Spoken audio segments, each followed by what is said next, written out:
All right, our next video here is for 1.3, and this is talking about teachers having formal roles in decision-making processes regarding school initiatives.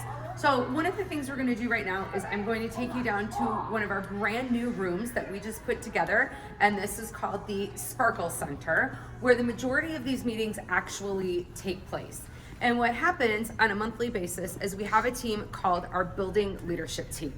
Our Building Leadership Team goes ahead and looks at specific initiatives that they want to work on. And they talk about what is the purpose of that, how are we going to collect data to make sure it's useful and effective, and then what are we going to do if it's not effective, and if it is effective, what are we going to do to make it even bigger and better.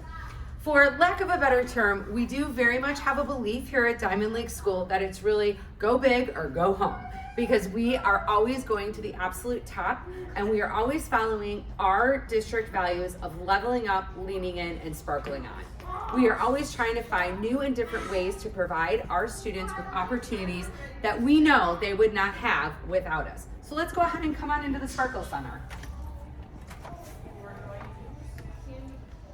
So here in the Sparkle Center, this was also a room that was put together purposely for these types of meetings.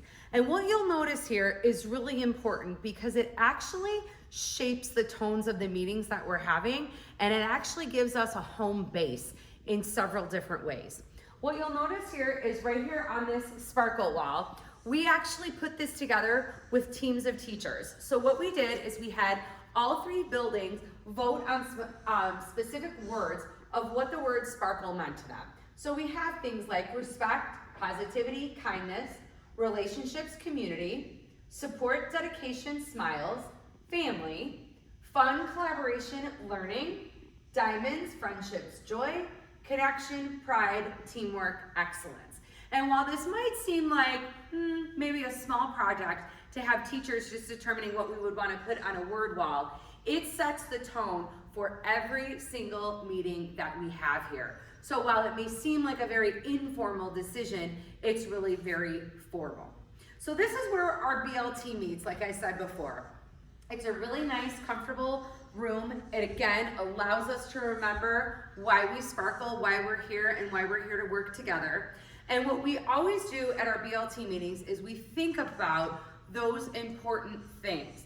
One of the number one things we always do to start the year in order to come up with those decisions is we go ahead and we look at our baseline data to start the very beginning of the year. So when we took our fall benchmarks in August, we went ahead and looked at the data and we asked ourselves, what are we going to do about it? And really what happens with that is that we find out we have to make some decisions as a building of what we need to change. And a lot of the questions that come up are, do we need to change curriculum materials?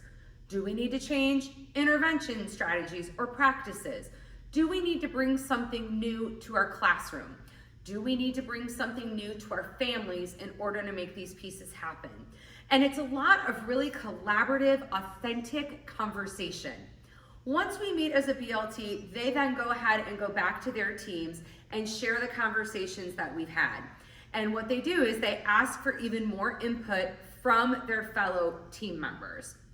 And a lot of times what happens is that we're able to generate even more ideas.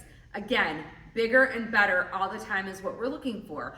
And we're able to figure out, okay, now that we have all of this information, we have all of this data, we have some great ideas, what are our next steps?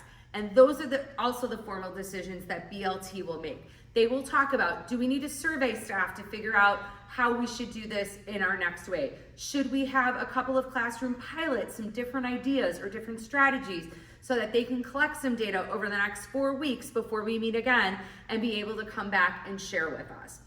We find that our BLT, aside from just being so incredibly smart and committed to their position, they're incredibly respected by their fellow colleagues, and they always come up with really the best ways for us to show our collaborative practice. As a principal, I am incredibly proud to work with them, and I am proud to say I definitely do not lead them. We lead each other. That team is built of leaders from each of our grade levels. So there is a representative from pre-K, first and second grade. There's also a representative from the intervention team, the specials team, and also the special education team. This way, every single team or department is represented, and really every voice feels that they are heard. Our leaders on the BLT also at times can come to us and say, hey, here's the situation we're going through, here's the struggle that we're having, I need your input, I need your help. It allows for that collaborative practice. Our team members can go ahead and share, and then we can go ahead and we can make some formal decisions if we need to. Last year, our BLT accomplished an endless number of goals, and we brought a lot of different changes to our building. Some of the most important ones had to do with scheduling, as we had the change of all students having to receive a 30-minute recess. We had to restructure our schedules in that way. We also had to restructure our special schedule because we had to ensure that every teacher was getting their 60-minute block of plan time, and we wanted to make sure that that plan time was a common plan time to allow for meetings. So as a BLT, we worked together. We also then formed a scheduling committee. We got a scheduling committee together, and the two teams worked together to make sure we had a very smooth transition there. This year already, while it's only the end of trimester 1, I'm proud to say that our BLT has already completed the parent volunteer handbook, because that was something that our board said we really want to get volunteers back in now that COVID has really come to an end. And my BLT team said, no problem, we'll get it together for you in about 5 weeks, and that's exactly what they did. So they are very strong, very driven educators who love to be able to make decisions that allow us to be authentic and move forward. And again, always having that same focus on doing what's best for kids. BLT and I also work together really hard to organize events that we have throughout our building.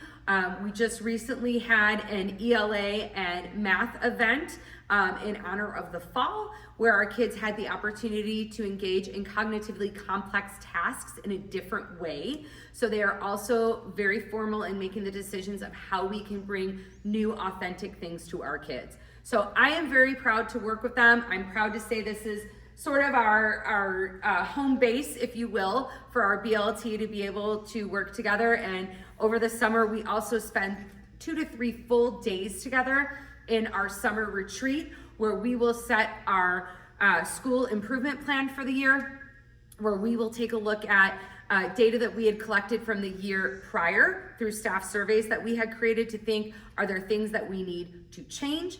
And always looking at the feedback from our colleagues to make sure that we are taking all voices into consideration.